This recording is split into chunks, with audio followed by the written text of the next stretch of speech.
The wind cut across the rooftop helipad like a blade, sharp and unforgiving, carrying with it the thunderous whir of helicopter blades and the quiet cruelty of a laugh that didn't belong there. Everyone froze when the CEO's voice rang out, polished and amused, slicing through the morning air.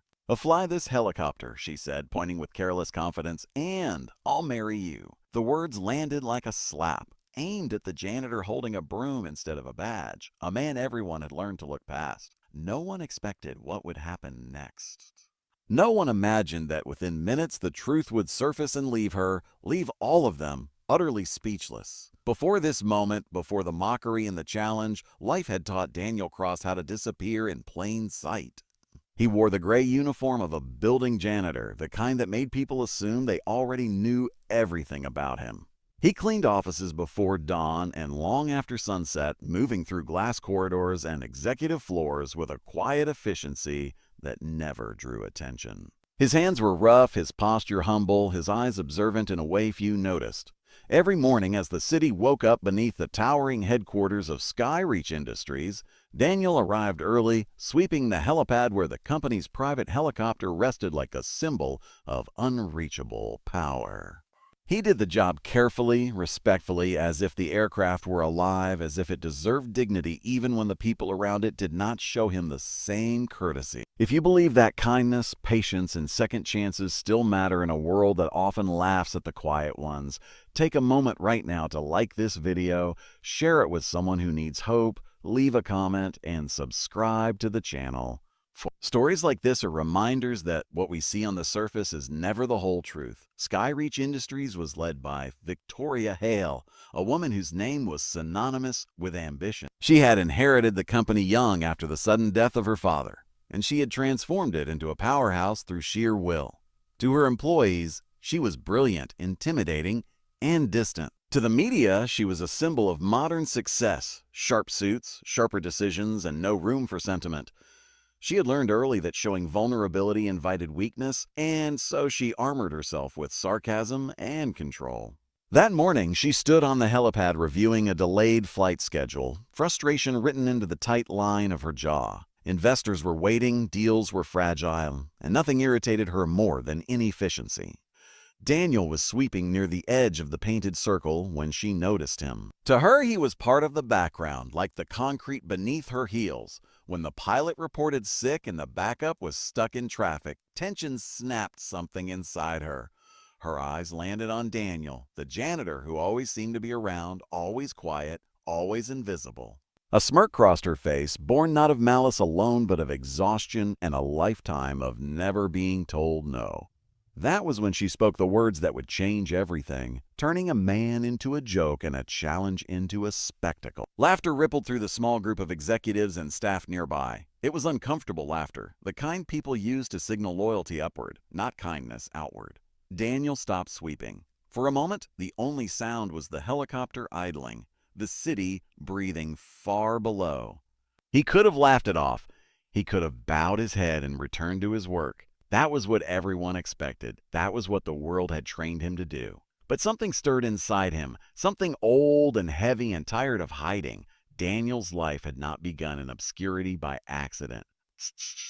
Years ago, long before the uniform and the broom, he had been someone else entirely. He had grown up near airfields, the son of a mechanic who fixed planes for a living and taught his boy to respect machines as if they had souls. Daniel learned to read manuals before novels, to listen to engines the way others listened to music. Flying had been his dream, his escape, his identity. He had trained relentlessly, earning certifications, logging hours, proving himself again and again. But life, as it often does, had intervened with cruelty. A failed business partnership, a lawsuit built on lies, and a crash he survived but was blamed for had stripped him of everything: his license, his reputation, his future. Clearing his name took years during which bills piled up and opportunities vanished. By the time the truth surfaced, the world had moved on. So Daniel did what he had to do to survive. He took a janitor's job at Skyreach Industries, choosing anonymity over bitterness, humility over anger. Standing there on the helipad, the past surged forward like a wave. The mockery burned, but beneath it was something steadier, a quiet resolve. Daniel looked at Victoria not with defiance but with calm. He set the broom aside gently as if it mattered and stepped closer. The executives exchanged glances, half amused, half uneasy. No one told him to stop. Curiosity had replaced dismissal. He did not speak loudly or dramatically. He did not boast. He simply asked for permission to try. The confidence in his posture shifted the air. Victoria's smirk wavered, just for a second, but pride carried her forward. She gestured toward the helicopter, expecting failure, expecting humiliation to teach its lesson. In her world, power was proven by who could be made small. Daniel approached the helicopter with reverence. His hands moved with muscle memory, checking panels, listening to the engine, adjusting controls with the ease of someone greeting an old friend. The pilot, watching from the side, frowned, recognizing movements that were not guesswork. The laughter died. The city seemed to hold its breath as Daniel climbed into the cockpit, settling into the seat as if it had been waiting for him. When the helicopter lifted off smoothly, rising into the golden morning light without a tremor, silence fell hard and heavy. The machine responded to him, not fighting, not stalling, but gliding with precision. He maneuvered with grace, circling the helipad, the skyline unfolding beneath him like a secret he already knew by heart. Down below, Victoria felt something unfamiliar tighten in her chest. This was not a joke. This was not luck, this was mastery. As Daniel brought the helicopter back down, landing it so softly it barely kissed the ground, the truth pressed itself into the moment. The janitor was not what he seemed. Applause broke out hesitantly, then grew, not because people wanted to cheer, but because they didn't know what else to do. The world they understood had cracked. Victoria stood frozen, her carefully constructed authority shaken. Embarrassment flared first, hot and defensive, followed by something colder and deeper: recognition. She had seen talent before. She had seen brilliance. But she had never seen it hidden so completely, worn like a secret instead of a weapon. The words she had thrown so carelessly echoed back to her now, stripped of humor, heavy with consequence. Daniel stepped out of the helicopter and returned to the helipad, not triumphant, not smug, but composed. He picked up his broom as if to return to work, as if this moment did not redefine everything. That was what finally broke the tension. Victoria realized that for him, dignity had never depended on her approval. He had survived without it. In the days that followed, the story spread through Sky Reach Industries and beyond. Rumors turned into facts as records were uncovered, as Daniel's past was pieced together with the help of those who had believed him all along. His name, once tarnished, was cleared in full. The crash that had ended his career was revealed to be caused by faulty equipment and corporate negligence, not pilot error. The lawsuit that ruined him had been built on convenience, not truth. Victoria watched it all unfold with a growing sense of reckoning. She had built her empire on control, on never letting anyone see her doubt. But this was different. This was personal. She saw Daniel out, not in the helipad or the executive floor, but in the quiet corridors he cleaned at night. When she found him, there was no audience, no laughter to hide behind. For the first time in her life, she apologized without calculation. The words were simple, unpolished, and real. She admitted her arrogance, her blindness, the way power had taught her to look through people instead of at them. Daniel listened. He did not interrupt. Forgiveness for him had never been about forgetting pain, but about choosing not to be ruled by it. He told her his story, not to shame her, but to explain himself. He spoke of loss, of silence, of rebuilding from nothing. He spoke of choosing a janitor's job not as punishment, but as refuge. Work was honest, he said. It asked nothing but effort. Something shifted between them in that quiet exchange. Not romance, not yet, but respect. Victoria offered him a position immediately, chief pilot, consultant, whatever he wanted. Daniel surprised her by asking for time. He had learned the cost of rushing into decisions shaped by emotion. He wanted to fly again, yes, but on his own terms. As weeks turned into months, Sky Reach Industries changed in subtle but profound ways. Policies were rewritten. Voices once ignored were invited into rooms where decisions were made. Victoria found herself listening more, speaking less, learning to measure success, not only in profit, but in impact.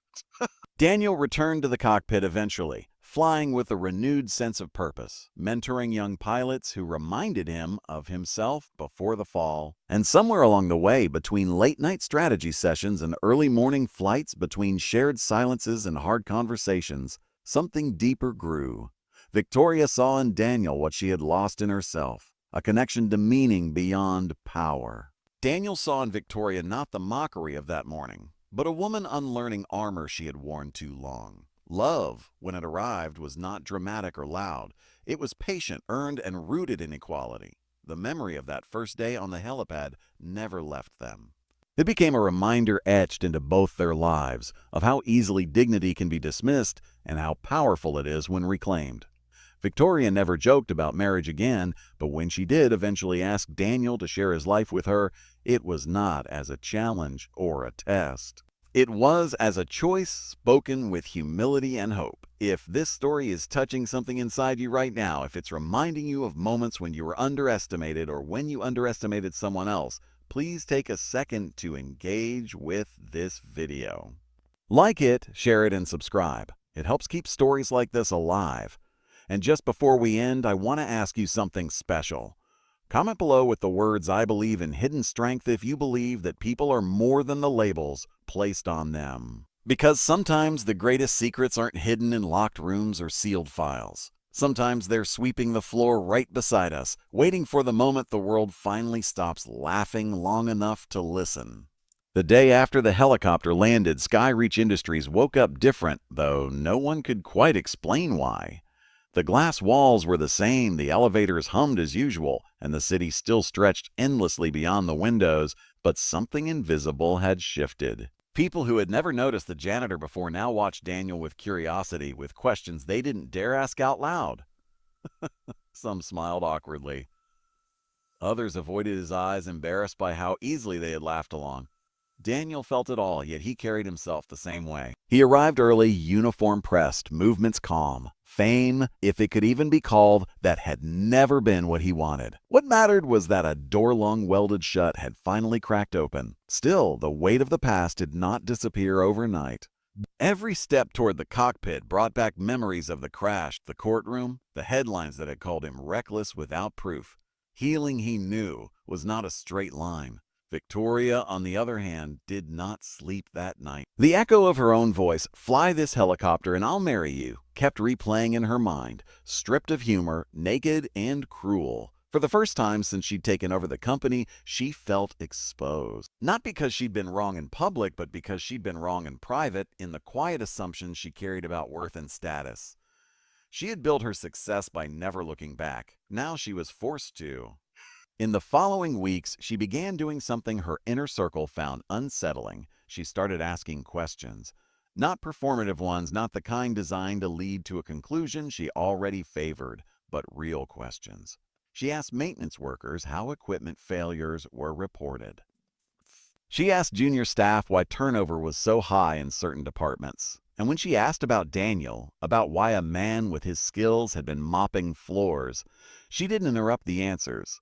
The investigation into his past became more than a legal cleanup. It became a mirror. Victoria discovered how systems she trusted had failed someone who didn't have her power or her name. The realization settled deep. Fixing it wasn't just about restoring Daniel's career. It was about changing a culture she had unknowingly allowed to rot. Daniel's return to flying was cautious. The first time he sat in the cockpit again for an official flight, his hands trembled just enough to remind him he was human. He breathed through it, grounding himself in the familiar rhythm of checks and balances. When the helicopter lifted, smooth and steady, something inside him loosened. Not everything, but enough. Each flight stitched him back together piece by piece. Victoria watched one of those flights from the helipad, arms crossed against the wind. She felt pride, yes, but also something heavier, responsibility. She understood now that leadership wasn't about standing above others. It was about making sure no one was crushed beneath you without you noticing. Their conversations grew longer, deeper. They spoke about ambition, about fear, about the loneliness that came with both success and failure. Daniel admitted that hiding had been easier than hoping again. Victoria admitted that control had been easier than trust. Neither tried to fix the other. They simply listened. When rumors started circulating about the CEO and the pilot, about power dynamics and redemption, Victoria addressed them directly. Transparency, she said, was not weakness, it was accountability. The company watched as she modeled what she preached, stepping back when necessary, inviting oversight, letting her actions speak louder than her past arrogance ever had. The proposal, when it finally came, was nothing like the mockery that had sparked this story. There was no audience, no challenge, just two people standing at the edge of a helipad at sunset, the city glowing beneath them. Victoria didn't promise forever lightly. Daniel didn't accept blindly. They chose each other with open eyes, aware of scars, aware of risk, aware of the work love requires. By the time news broke of their engagement, the headline wasn't about a janitor and a CEO. It was about second chances, about accountability, about how quickly a life can change when someone finally sees you. And if this story followed you all the way here, if it made you pause, reflect, or feel something you didn't expect, please don't scroll past that feeling. Like the video, share it with someone who might need hope today, and subscribe so these stories keep reaching hearts. Before you go, leave a comment telling us where you've seen hidden strength in someone others overlooked.